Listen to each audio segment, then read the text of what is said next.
और इस देश के भीतर भाजपा को हम ये कहना चाहते हैं कि आप युवाओं के भविष्य से खिलवाड़ करना बंद कीजिए, परीक्षा पर चर्चा का नाटक बंद कीजिए, समय पर परीक्षा कराइए और परीक्षा में धांधली करने वाले लोगों के ऊपर कड़ी कार्रवाई कीजिए और इस देश के भीतर जितने भी रिक्त पद हैं उनको इमीडिएटली जो है आपको भरना चाहिए।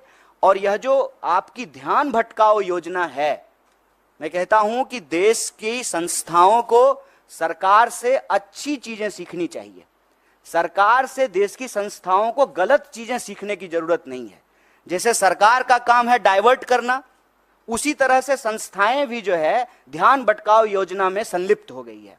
एक सीधा सा प्रश्न है कि जब परिणाम आना था 14 तारीख को, तो आप 4 तारीख को परिणाम क्यों लेकर के आए हैं? कि पूरा देश जो है वो इलेक्शन रिजल्ट में बिजी रहेगा तो बच्चों की कौन सुनेगा? माँ बाप भी जो है टीवी पे बैठ करके इलेक्शन रिजल्ट देख रहे होंगे, तो जो रिजल्ट में गड़बड़ी हुई है उसके बारे में कौन सुनेगा? वो माँ बाप को जाकर के बताएंगे कि हमने अच्छा एग्जाम दिया है, हमने सारे पेपर जो है अटेम्प्ट किए हैं, तो माँ बाप भी कहेंगे कि नहीं इसमें तुम्हारी गलती है। लेकिन जब आप इस पूरे प्रोसेस को देखेंगे, विद्यार्थी की कहीं से भी गलती नहीं है, क्योंकि ट्रांसपेरेंट तरीके से एग्जाम नहीं कराया गया है और साफ साफ एनटीए ने साफ साफ जो है इस बात से डिनाई कर दिया कि जो है पेपर लीक हुए हैं। जबकि पटना का एक कॉन्क्रीट एग्जाम्पल है कि कुछ सेंटर पर प्रश्न पत्र की लीक की शिकायत आई और पटना पुलिस ने लोगों को गिरफ्तार किया ऑन रिकॉर्ड।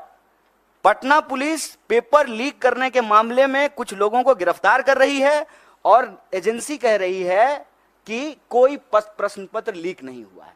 और मजेदार बात यह है कि 67 लोग वो रैंक 1 है। और उससे भी एक मजेदार बात जान लीजिए, एक ही लाइन में 12 लोग जो बैठे हुए हैं वो सबको रैंक 1 आया है। मैं समझ रहे हैं कि इनको भी रैंक 1, हमको भी रैंक 1, इनको भी रैंक 1। दुनिया की सारी काबिलियत लेकर के हम ही तीनों बैठे हुए हैं, बाकी और जो है स्टूडेंट के पास कोई टैलेंट नहीं है। एक ही सेंटर पर एक ही रो में बैठे हुए 12 लोग टॉप कर गए हैं और 100 में 100। हम किसी की योग्यता पे सवाल नहीं उठा रहे हैं, लेकिन जो एनटीए है उसकी योग्यता पे जरूर सवाल उठा रहे हैं, सरकार की मंशा पे सवाल उठा रहे हैं और सीधा सीधा ये मांग कर रहे हैं कि आप देश के बच्चों के भविष्य से खेलना बंद कीजिए, युवाओं के भविष्य से खेलना बंद कीजिए, समय पर एग्जाम कराइए, धांधली को रोकने के लिए, पेपर लीक को रोकने के लिए कड़ा कानून बनाइए और अभी जो नीट का मामला है उसकी जो है पुनर्समीक्षा कीजिए। जो लोग भी कंप्लेन कर रहे हैं उसका रिड्रेसल कीजिए और सुप्रीम कोर्ट ने, हमारे अध्यक्ष जी ने डिमांड किया है, सुप्रीम कोर्ट की निगरानी में इसकी जांच कराइए और जांच में ये गड़बड़ी, ये आरोप सही पाए जाते हैं तो आप एग्जाम को रिकंडक्ट कराइए और ये चालाकी करना बंद कीजिए कि जिस दिन जो है लोकसभा इलेक्शन का रिजल्ट आ रहा है उसी दिन नीट का रिजल्ट निकाल देते हैं।